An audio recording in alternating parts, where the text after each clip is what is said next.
Who were you before the programming? Before the trauma, the bullies, and the bad bosses? Who are you at your essence? And who did you come here to be? Hi, I'm Amanda Baudier. And I'm Emilia Salas. And this is Becoming, the podcast. Each episode, we dive into raw stories of healing and share grounded tools for personal transformation so you can become more fully, wholeheartedly you. And by tuning in, your becoming journey is already in motion.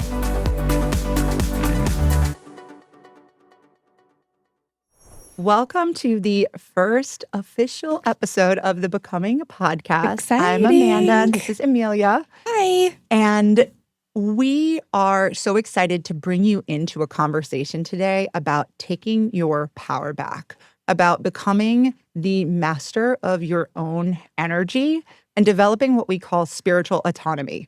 And we'll get into more of what that means later.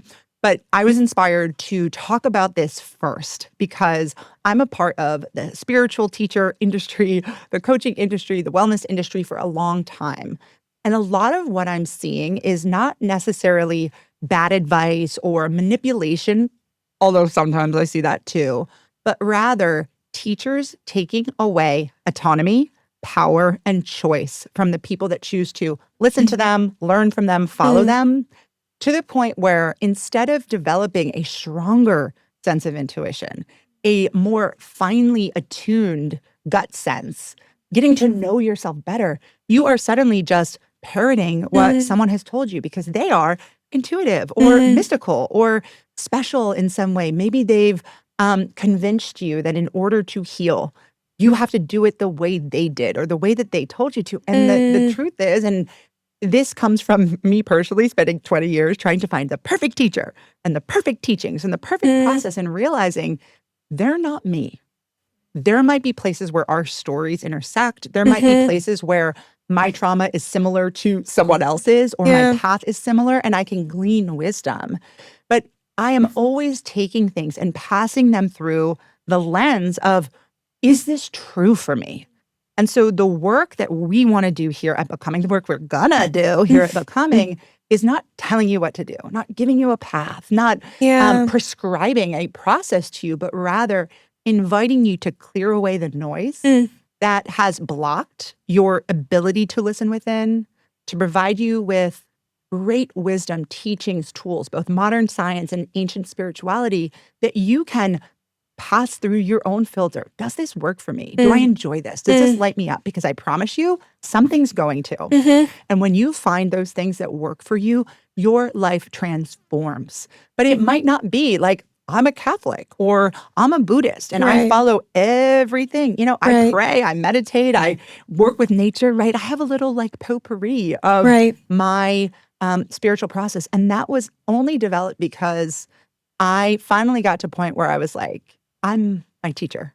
I'm going to trust myself. And so when I teach people spirituality, when I coach people, I am always offering opportunities for choice. So we're going to dive in. And I sort of caveat by saying when I first pitched this idea to Emilia, she was like, I don't know. I don't want to just talk shit about what's out there. Yeah. We're not here to do that. No, I definitely don't want to yuck anybody's yum. I think that similar to nutrition, similar to the work that you want to do, similar to the outfits that you want to wear and following people that inspire you. I think that what works for you, we're here to support and we're here to lean into those messages and those interests. But there's a very fine line between supporting that and supporting what lights you up and then relying on that thing or giving your power away more so to that thing to get you out of bed in the morning, to think that without this external tool, modality, prayer, whatever, I can't move forward. I don't have the strength. That's not the case. You do have the strength and you can be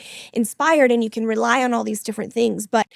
And, influencer culture has really created this pressure to conform, to listen, to have people that we follow without questioning, whether or not they know us at all. Right. Or we have anything in common with them, or they even have studied or have experience in the thing that they're teaching about. Like we were talking about this before, there's, weightlifting bros who are giving parenting advice. Okay, maybe, but also really we have to use discernment when we are starting to position someone as an expert, particularly when it comes to matters of the soul. Yeah. And if in that example, for example, you love learning about weightlifting, you can continue learning from that person about weightlifting. This is not saying, hey, go and shun everything that doesn't resonate from your life. No, it's just, again, leaning into that discernment and leaning into knowing yourself where to listen, where to take inspiration, but then also when to say, oh, actually, this doesn't really fit, or this doesn't really apply for me, and I'm just going to leave that on the side. Right. And so should we define spiritual autonomy? Let's do it. So people love to use the word empowerment. And for me, spiritual autonomy is the highest form of empowerment. What it means is that when you have a problem, when you have a question, when you have a concern, when you are going through some shit in your life, right? You have the ability to look inside, listen to what's happening in your internal operating system, and understand what is going to be the most appropriate course of action or tool for you. And sometimes that course of action will be, I need to call my therapist or my teacher, or I need to take this prescribed medication, right? We're not saying that you have to, white knuckle it and be a lone ranger and do everything yourself. No. But it's like, if I'm listening within, the common wisdom out there might be, oh, well, it's this moon phase, so you're going to need X. Or, this influencer that I follow told me that when I feel depressed, I need to do tapping. But maybe for me, I need to go on a hike. I need to get out into nature. Totally. Or maybe for me, this expert that I love so deeply is anti-pharmaceuticals, but I know that I need to go back on my antidepressant, right? Like, I want to be clear that this is not about foregoing support, foregoing outside help. It is about learning to trust yourself so deeply, having that autonomous sense of self, and also knowing that your connection to spirit is yours. It doesn't need to. And look, everybody comes from a different religious background. So if you like to pass your religious and spiritual understanding through the lens of a particular lineage, and that works for you, amazing. But for me, I love prayer. I even loved going to church as a kid. But I know that my connection to God is internal. It doesn't require a certain set of practices that other people might ascribe to. And that is self-trust that makes me feel so goddamn empowered in every moment of my life. And I just want to give that to everybody. Well, and then it's unwavering because it's within you, wholly, entirely, and authentically. Yeah. And no one can take that from you. Yeah. You had a beautiful analogy. Oh, yeah. I want you to share this. I work well with kind of imagery and metaphors. And so throughout some of these episodes, I think I'll drop those in when they apply. But, when you're looking at this work and when you're reflecting on your life, I believe that we're all explorers in our own journey. And you can consider Amanda and I as kind of teachers in this space as your park rangers, right? We're not just going to hand over the map, tell you which trails to follow, tell you to stop at this viewpoint, tell you to look over here. That's not for us to do. We'll tell you which berries are poisonous. Yeah, we'll tell you which berries are poisonous. Don't go there because there's bears. Exactly. We'll tell you to kind of forecast some of the weather, what things you can listen out to, where's the poison ivy, kind of things of that nature. But it is your map. It is your internal geography. It is for you to discover, where are my mountains? Where are my rivers? Where does my ocean begin? And where is the territory of hurricanes? And where is we can't tell you that. It is your life. It is your journey. It is your culmination of experiences, memories, and seasons that have shaped you where you are today. Who am I to tell you what that's supposed to look like? Who am I to tell you that you should draw a boundary here for this nature preserve? It's your nature preserve, right? Only you know. So again, when thinking of this work, I think that's why I'm so honored and happy to be here, because that concept of spiritual autonomy is so deeply resonates with me. And I would not be here today if there was even a semblance of us feeling like we're going to be your gurus and we're going to give you all the answers. And if you don't come to us, then good luck. Yeah. I coach people one-on-one, and I also provide spiritual mentorship. I don't call it spiritual coaching because I don't want to coach you spiritually. I will mentor you spiritually. But one of my most firm beliefs is that if in the context of us working together, you begin to think that I have the answers and you don't, I have failed. Like the Right. number of times I'm like, here's a couple questions I want to ask you. Like I'm very big on providing questions. I'm very big on providing internal reflections because 9 times out of 10, the answers are inside of you, but you needed someone to affirm Right. your ability to discover those answers and trust those answers. Right. And an analogy, like a very, like, that was beautiful. And I hadn't heard that before, but the hero's journey, right? I talk about the hero's journey a lot because if it's a hero's journey and you're the hero or the heroine, right?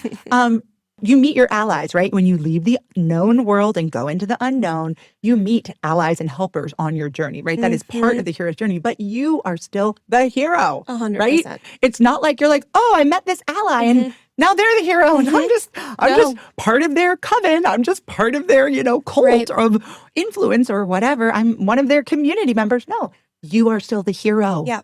Right? And that is so important to remember. Like you are the hero of your own life. Yeah. Yeah. And as someone who has often lived and felt a lot more comfortable in like no, I'm the cheerleader. No, I'm like a really good number 2. I mean, even in job interviews, I have sold myself this way because I fundamentally believed that. I was like, no, I don't want to be the face. I don't want to be front and center, but I promise you I'm a killer number 2 and I will troubleshoot and I will do it. And really my entire life, really until today. Until literally 30 seconds ago, that is a belief that I am working on and challenging for myself because truly in my bones, I'm like, no, I'm the number 2. Nobody is a number 2 in their own life. That's right. And you might recall when you first approached me about doing this, I was like, you have to promise me that the day you're ready to go off on your own, you go. Right. Because it would be so antithetical to who I came here to be. Like my spiritual purpose is to get people on their path, to get people following the thing that their soul will be uniquely lit up by, right? And if that has nothing to do with me, that is awesome, right? Like, I don't want my husband to leave me, but that would suck. But, outside of that, I want people to move on. I want to see people becoming, right? And really taking that autonomy over their life, their spiritual path, their growth. Because when we are in that place, we are better not only to ourselves, but we are better to the world. Absolutely. We are not held back by pettiness. We're not in competition with people. No. We're living in our power. We're living in our purpose. And we are able to create the world that we want to live in. Right. We can't do that when we are disempowered. Right. We can't do that when we think that I can't make this decision until that tarot reader is available to see me for an appointment. Yes, you fucking can. You can. Yes, and what an honor. And we need your gifts. Yeah. We need you to show up and to be authentic because the world needs that presence. We need what you are naturally here to offer and to show up for in yourself. So let's get a little tactical here and talk more about becoming. Yeah. We have a wheel construct in this process. And I'd love to kind of inform people a little bit more about what that's about and how it reinforces spiritual autonomy. Yeah. So I want to preface by saying becoming is spelled with a lowercase b very intentionally. And anyone who talks to me about the business, I'm like, it's becoming with a lowercase b. It's true. I say it over and over again. Over and over. Because manifestation culture has taken over spirituality. I am not anti-manifestation. However, one thing that anybody will tell you who has manifested shit is once you get the shit, you don't care about the shit. And then you're on to the next shit, right? So there is a baseline of abundance and safety that we all need, right? I am not anti having a nice, luxurious life. But once you reach any goal, whether it is tactical or material, it is over. It's over. And the process continues, right?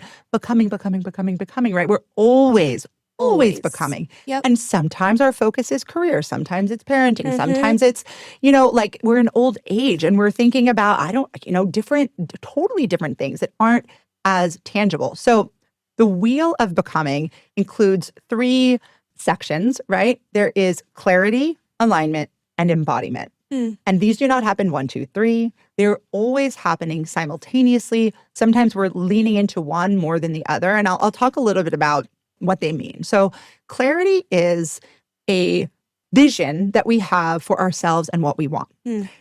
What's really important to know is that we don't always believe that our vision is possible. I get on the phone with people all the time and they say they have no idea what they want. Right. And I'm like, is this true? Or do you have a very clear distinction of what you fucking want? You just don't believe it's possible. When I was in my 20s, I wanted to be Tara Brach or Krista Tippett, who's the host of On Being. And at the time, I was like doing coke every day and planning nightclub parties. So at that point in my life, did I believe that I was ever going to be Tara Brach? No, I didn't. But I knew. And I think most of us, like, if we, clear out what does mom want from us? What does society want from us? And get really clear on what we're building towards, even if it's a 10, 20, 30 year from now goal. Like you might say, I don't want to do shit. I want to be in my house with my garden. And that's your vision. We need to get clear on that, because anytime you spend building towards something that isn't your truth, it just takes you off course. I won't say it's a waste of time because you're always learning, but getting that clarity is really, really important, and refining it, right? Because sometimes we're moving towards something that is from an ego place. Anything you want to ask about clarity before I move on to alignment embodiment? I see you over there. Like, I mean, I just think that it's kind of like the saying, right? The longer that you stay on the train, the more expensive it is to get off. And I have not heard that is one that really sits with me and that I think of on a constant basis. Because it's true. And as the longer that you sit with this discernment, and again, we're tying it back to spiritual autonomy, the faster you pick up on, okay, I've reached this destination, I got to get off and get on a different train. I got to switch tracks. So alignment, and this is really the crux of what we are offering at Becoming, because all the time I see people who say that they know what they want, but they're living their life in a way that is not indicative of that. And there needs to be a consistency and integrity to what we're doing day by week in order for anything we want to become true. And so when you're talking about transforming your life through spiritual and somatic work, consistency is non-negotiable.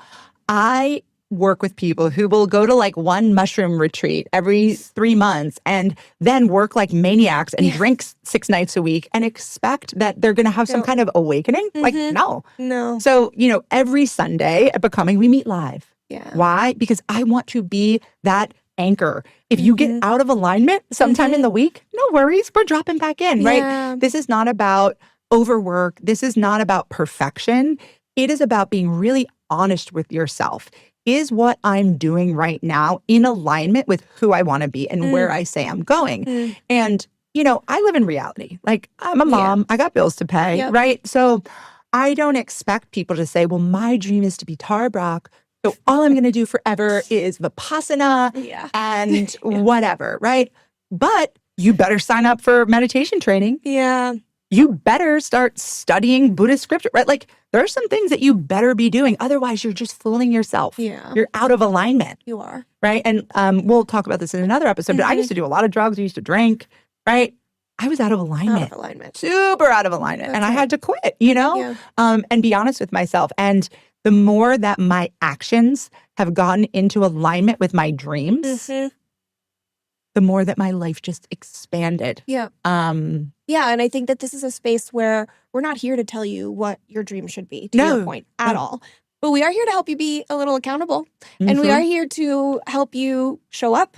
And we are here to help your thoughts and actions and every aspect of your being, again, show up in alignment with your core self. Not what people are telling you to do, not what social media is pushing into your feed, not what mom's dreams were that now you feel that you need to realize, It's you authentically, the walls down, the noise being quieted, asking yourself, what is it that I really want? And by the way, if that changes tomorrow, amazing. That changes tomorrow. And as you grow and develop, it is going to change. And just being in a space where that evolution is supported. And again, it's consistency. It's showing back up to this community that is here to reflect your best self back to you. Yeah. And I would also say a big piece of alignment is having people in your life that are a stand for who you're becoming. Yeah. Because people love to keep you who you were, right? Like, it is scary to people. It's offensive to people when you start changing, growing, evolving, moving past them or being different. Oh, you've changed, girl. Oh, who do you think you are? And like, I want to be the person sitting next to you holding your vision. And we are endeavoring to create a community of people who are going to be a stand for all of our individual and collective expansions. You don't need everyone in your life to believe in you, sadly. Like, that's kind of, if that were to be the case, that would be amazing, but I don't see it often. But you do need a core group who believe that what you're saying you're going to do is possible and honor you in the pursuit of it. Even if they don't understand it, even if they don't see it in their life or for themselves. And I think, I've had the honor of having a few select people in my life who represent that, and especially in really transformative times. And the rewiring and the healing that comes from that is otherworldly. Yeah. And I've joked that I want to be the James Clear of spirituality. For those who don't know, he wrote the book Atomic Habits, and it's all about the way that little habits done consistently exponentially improve your life over time. And look, I'm trained in shamanic practices. Like, I could do those very mystical stuff. I could talk to you about crystals all day. But from my own journey, what has worked has not been those rare one-off mystical things. They're fun, they're enriching, they can be extremely transformative and expansive. But what changed my life was consistency, getting into alignment and being really consistent. Absolutely. So embodiment. This is also a word that gets thrown around a lot. Embodiment has to do a lot with healing, somatic healing, trauma healing. When we experience trauma, and that could be anything from something severe, right, to being looked at in a way that didn't align with who we truly are, right? Like, I'll use myself as an example, right? Like, I'm a lot. I no longer think I'm too much. I was born to do what I'm doing now, but at 3, 4, 5 years old, oh my God, my very introverted mother, she couldn't stand me. And I knew she couldn't stand me. And that was so hard to, so you shrink and you go in and then you learn to dissociate and then you learn to drink or numb or people please or overwork, right? Like, I'm saying this because I think we can all relate to these things. Embodiment is the practice of coming back online in your own authentic, energetic self. And it is not a one and done. Embodiment work, I say to my clients, I want you to think about it like brushing your teeth. You better fucking do it at least twice a day, where you're checking in. How am I feeling? How did my day impact me? What do I need to do to recover? How do I get back online? There's amazing tools that can be used for that. In the program, we're going to be offering monthly somatic meditations and monthly breath work, because to me, those are the two tools that are the most accessible for really coming into a full embodiment. But what I say to my clients is that you could have the best plan, the best strategy, and the best talking points in the world, but if you're not embodied, if you're, nothing's happening there. Or if you're not embodied and you're coming and you're screaming at people and you're being aggressive, guess what? You're not going to get where you want to go because your energy is off. And so those three pieces working together, and you can kind of see how, like, maybe you've just had a kid. And you're like, I don't feel clear on who I am anymore or what I want anymore, right? So you're doubling down on clarity. Or maybe you just got out of a relationship and you're about to hit the streets, right? And you want to get your sexy back. Like, and then you're focusing more on embodiment. So it's weaving these three pieces in and out of your life, following this wheel, knowing that it can go this way, right? Like, and through the lens of spiritual autonomy, knowing that you have to decide, where do I need to focus right now? And we provide the tools. We're your little park rangers. We got our little hats on. We've got our binoculars. We're looking out for predators for you. Absolutely. And we're holding you down. And also empowering yourself that, yes, you have to decide, but you also get to decide. You're coming from that place. You're coming from the place where I get to do this for myself. What a privilege to do this for myself. And it gets you out of your mind and into your body, which for me, we'll talk about this more, but it's that shift of, as someone who's had, years of talk therapy and has had such incredible transformation through that, but also there is a very big difference from living up here and dropping down here. Yeah. And just in closing, I will say there's a quote that says, the greatest honor of your life is becoming who you truly are.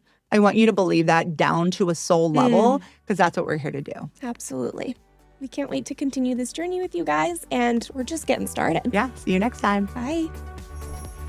Thanks for listening to Becoming the Podcast. If this episode hit home for you, please leave a review at Apple or Spotify and share us with a friend. And if you're ready to dive deeper, head to www.becoming-collective.com and join our membership community. Use code BECOMINGPODCAST, all lowercase, for 20% off your first month. We can't wait to welcome you into Becoming.